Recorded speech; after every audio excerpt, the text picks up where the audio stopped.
last 24 hours or so, Iran's fired at us, we fired at Iran. Just going to ask you more directly, is the ceasefire over? No, the ceasefire is not over. Ultimately, this is a separate and distinct project, and we expected there would be some churn. It's Ken Harbaugh with the MeidasTouch Network. Watching Pete Hegseth explain how a ceasefire is still in effect as Iranians and Americans are firing upon each other is an exercise in watching language itself lose all meaning. Under Hegseth's leadership, the Pentagon has banished the press corps, illegally by the way, per multiple court rulings. He has also compared those in the media who dare criticize him to the Pharisees who criticized Jesus. Meanwhile, America's war of choice against Iran continues to spiral out of control. Hegseth appears far more concerned with controlling the narrative than he is with finding a successful resolution to this conflict. And even that narrative battle is turning into a failure. The overwhelming majority of Americans oppose the war, as we should, and as a nation, we are losing friends around the world. One of the best military comms people I know is Fred Wellman, who served as public affairs officer for the 101st Airborne Division in Iraq and was the official spokesman for Generals David Petraeus and Martin Dempsey. I asked him for his take on how this Pentagon is doing in selling this war. Fred's also running for Congress now. We get into that as well. Here's our conversation. Fred, as always, great to see you, man. I think people are expecting us to talk about the geopolitics of the Iran war and just how badly this administration has stepped in it. But I want your perspective as a comms professional. And the fact that this administration is just getting rings run around it by Lego memes. It cannot seem to come up with a response to this Iranian propaganda that is humiliating Trump's war effort every single day. And look, we shouldn't gloat too much because we're on Team USA, but my God, it is humiliating for the entire country, Donald Trump most of all. Well, you're right in my sweet spot. Obviously, I was a spokesman for the command that trained the Iraqi security forces. I was a spokesman at the national level for generals. And what you see is this is nothing more than the final byproduct of an incoherent system that's been absolutely destroyed and mishandled. Since Trump, since Hegseth took office in DOD, he has dismantled the public affairs system and brought in acolytes and amateurs and kids, for God's sake, who have no experience at the national level. And as much as you want to say this is an easy job to be a spokesman or being a comms professional, it's not. You have to know what you're doing. This is the utterances you make at that level have national security implications. I've said this I remember when I worked for General Dempsey, for example. I actually picked up General Dempsey the day he went from 2-star to 3-star. And the conversation I had with then Lieutenant General Dempsey, who ended up being the general of the Joint Chiefs later, was like, you have to understand that when you put a 3rd star on, everything you say has national security implications that could actually cause an actual international incident. And we took that very seriously. We studied our craft for a reason. You had to be very careful in precise. You said from everything you do, from announcing the death of a service member, which is probably the most important thing you do, to how you're going to do a strategy. I mean, literally just yesterday, the Department of Defense, because that's what it is, all they did yesterday was screenshot Trump's Truth Social post and put 3 American flags on it and put it on Facebook to announce the cessation of their brand new operation. It would be comical if it wasn't so absolutely insane and dangerous for us geopolitically. Look, comms does matter. How we had these conversations does matter. We are setting political strategy, and they don't have any. And so you're really seeing the result of an amateur hour, a megalomaniac at the DOD, and of course a megalomaniac and narcissist is the president of the United States, who has no plan whatsoever. And so it really is bad. I am sure that Secretary Hegseth thought that by banishing the Pentagon press corps from the Pentagon, by threatening prosecution of reporters who were doing their jobs, that he would be able to control the narrative. From your experience inside the building, inside that system, can you talk about the upside of having a press that does its job? I know in the moment it's frustrating, but the Fourth Estate exists for a reason. I keep going back to this Jeffersonian observation that if he had to choose between a government and no press or a press and no government, he would choose the latter every time. The Fourth Estate is essential to the maintenance, not just of democracy, but security. Right. And look, I'm a citizen. I can't get into the Pentagon to ask Pete Hegseth what he's doing with our soldiers. I can't ask the President of the United States these questions. I have a right to know that in our system, that is the media. So by banishing the media, all he's doing is cutting off the United States people. He thinks he can do it through social media and stuff. And you can't, because we are all smart enough to see through propaganda and lies. Smiling 23-year-old woman, talking about people getting killed doesn't work. Okay. So the press also provides, it's a media relations. I used to tell people all the time, I still do. That's a 2 words in that. Media relations is relations. And having relations with the press is so important because one, they help me out. I mean, there are times in Iraq where I got information from the press. I mean, they have their own sources. It is a 2-way street that helps me. Oh, hey, this story is coming, or we should be worried about the story that's cooking, or I've got to confirm this or not. They're looking out for the best interest a lot of times of the United States, not just them, right? And so this antagonistic relationship to have with the media isn't paying off. The other thing I talk about a lot too is friendly press can hurt you. I used to use the example as an example. Say we're in Fallujah, Iraq, and we tell, say, Fox News, you're not going to believe this. Our soldiers heroically went in and killed, 10 insurgents. And then of course, Fox News, it was 30 insurgents. It's so great. We're like, yeah, it's a good news story. We're killing all these people. And then it comes out later when the Iraqis discover it was actually 10 kids at a picnic. I didn't tell the lie. Fox News did, but I'm the one who gets blamed. I have to put that crap back in the bag. So a friendly media doesn't really do you any favors when your job is to tell the truth to the American people. And there's a mission from Army public or military public affairs, maximum information, minimum delay, to inform the American people of the activities of their military. And all we're getting is propaganda and hype videos. And you're right. The Iranians are running circles around us because all we're doing is putting out lies. And eventually I don't have to believe anything they tell me. Nothing they tell me is true. And there's no reason to believe anything they're telling us is true. Hey everyone, it's Ken. Super quick break to remind you that I've got a Substack page. Please consider subscribing for exclusive content and bi-weekly Substack lives. And for the next month, every paid subscription goes towards my upcoming reporting trip to Ukraine. Thanks for the support. The link is below. Slava Ukraine. They still have not talked about the school bombing. They still have not talked about what happened in the port of Shuaibah in Kuwait, where our soldiers got killed. They still haven't talked about the crash of the tanker.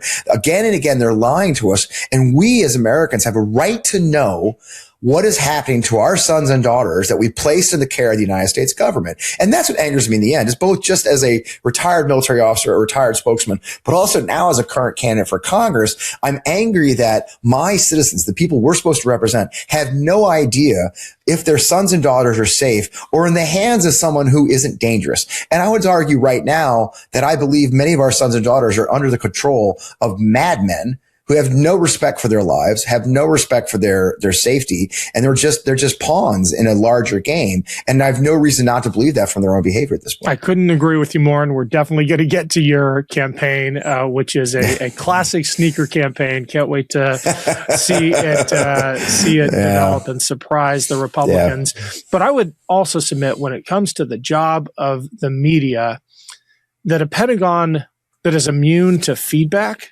to hearing about its own mistakes and the forced self-reflection that requires, is a Pentagon that is worse at defending the country. And you see this in Hegseth's defensiveness every time he stands behind the podium, to the point where he recently called those of us in the media who dare criticize him Pharisees. Literally comparing himself to Jesus. Also, of course, the 2,000-year history of the anti-Semitism that accompanies that trope. Right. But can you talk about the danger of a Pentagon, a defense establishment that refuses to heed outside criticism? Story I tell a lot lately is, that school, the school got blown up. 171 girls and children is what we think, girls and teachers, we believe.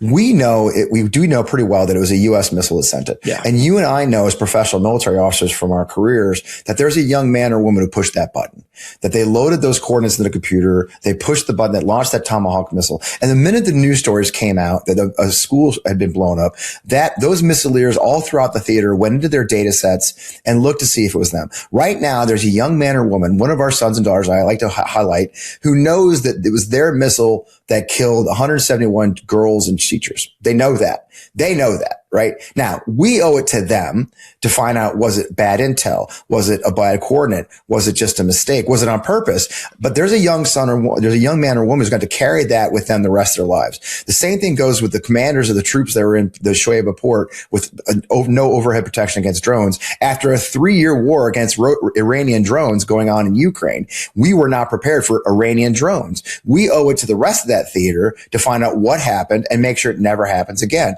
And I don't believe that this Secretary of Defense and this DoD establishment has any of the self-awareness or the humility to recognize a mistake was made and correct that mistake, right? And we did this in the March to Baghdad. I told a story the other day on my show. During the March to Baghdad, when they had Apaches get shot down, we literally met and had a video teleconference across the theater with all the aviators to talk about what went wrong on that mission the next day to ensure that none of us did the same thing wrong. That commander made a mistake, and it was clear the mistakes they made. You know, once your targets that change, you don't fish for targets on the other side of enemy lines. You go in, you blow it up, and you fly back. If your target changes, you cancel the mission. But they decided to go fishing deep in enemy lines in Karbala, and they got shot down. And so we learned that lesson in real time. The idea that our current military doesn't have the humility or the professionalism to recognize errors have been made, then correct those in real time, it worries me. It worries with the safety of the future of our military, and is very, very dangerous for us to accomplish the mission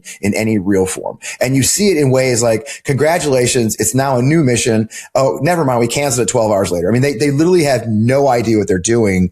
And again, there's a real word. It's comical on the national level when we watch it in the press as pundits, but there are young men and women and old men and women, frankly, out there on ships, on airplanes, getting jerked around, and it's their lives at stake. It's their lives at stake. And I don't believe that the administration and this leadership has any of the seriousness and maturity to understand the mantle of leadership that's upon their shoulders and the lives that are being risked by their misbehavior and incompetence. Do you think those serving in the military, especially those forward deployed right now, are beginning to see through the performative clownery of this secretary? Yeah. I mean, the military skews somewhat more conservative than the rest of the country. I know the senior officer corps, they're saying things about this secretary that I'm shocked to hear being said. I've heard general officers referring to him as the major, which for those who don't understand how insubordinate that is, it's a major thing. But do you get the sense that the rank and file are beginning to see this secretary as the clown he is? It's hard to say. And, a great gauge is what the military family members are saying. Yeah. And when you see military family members openly criticizing and openly being angry is unusual. They're smart to know you have to be loyal and support the chain of command. And you want to, because your husband or wife's safety is in their hands. And we're seeing that breaking right and left. They know that this clownery isn't in the best interest of their family members. They know that they're not being told the truth about the activities that are happening in their name. I mean, Hegseth has no respect. Anybody who tells you Hegseth respect, look, you can even see it in the dumbest things. I don't know if you've noticed, but the film of the latest prayer meetings, theater's kind of empty. It's not quite as full as it used to be. People aren't scared to skip his BS prayer meetings. When the first one, it was standing room only, because people have figured out that he's a weak man. His days are numbered. He doesn't actually have the power. The fact he's fired 23 generals and flag officers just willy-nilly. And it does go to the weakness of Congress too. But in the end, I do believe that our service members know they're being led. Look, you know how it is. Service members, soldiers and sailors, airmen, they can see through bullshit. They have BS detectors a mile wide. They know that Pete Hegseth is way above his head. And it goes to the paranoia. It goes to the constant anger. Anybody who's ever had a commander like that knows they're weak. They're a failure. The constant anger tells you that he is pressured because he knows he's incompetent.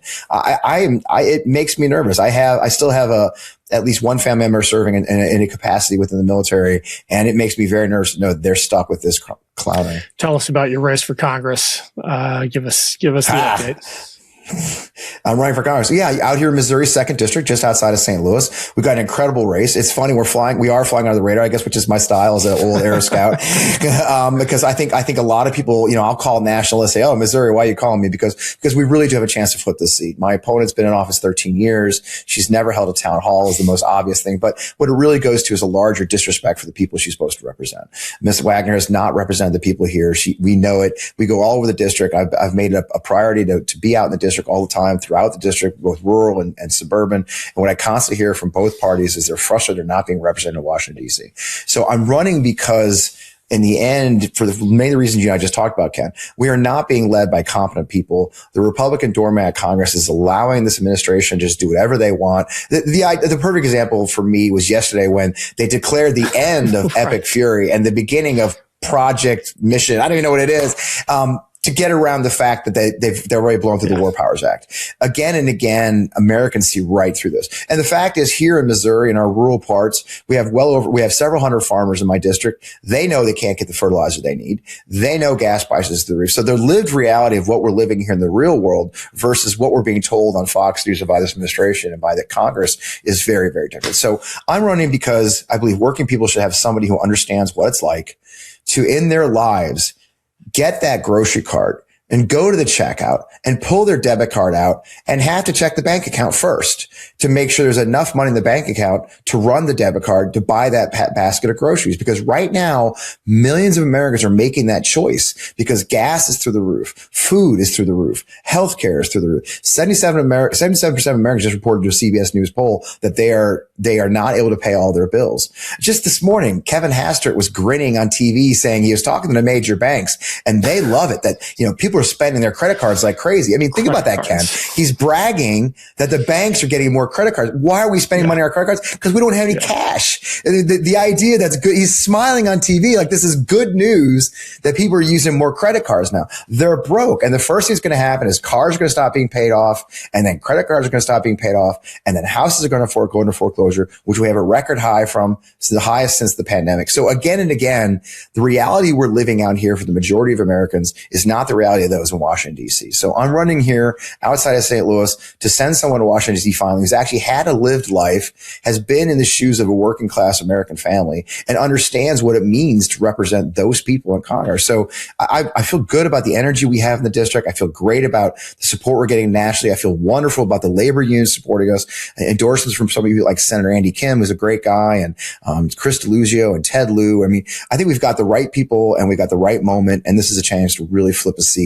And Ken, it's not just 13 years it's been in the hands of my opponent. 33 years this seat's been Republican. Wow. So it's time to change. Well, I'm glad you're doing it. The blue wave is coming. We'll put all the links below. Yep. Fred, thanks as always. Great catching up. Thanks, Ken. I appreciate it. Want to stay plugged in? Become a subscriber to our Substack at MeidasPlus.com. You'll get daily recaps from Ron Filipkowski, ad-free episodes of our podcast, and more exclusive content only available at MeidasPlus.com.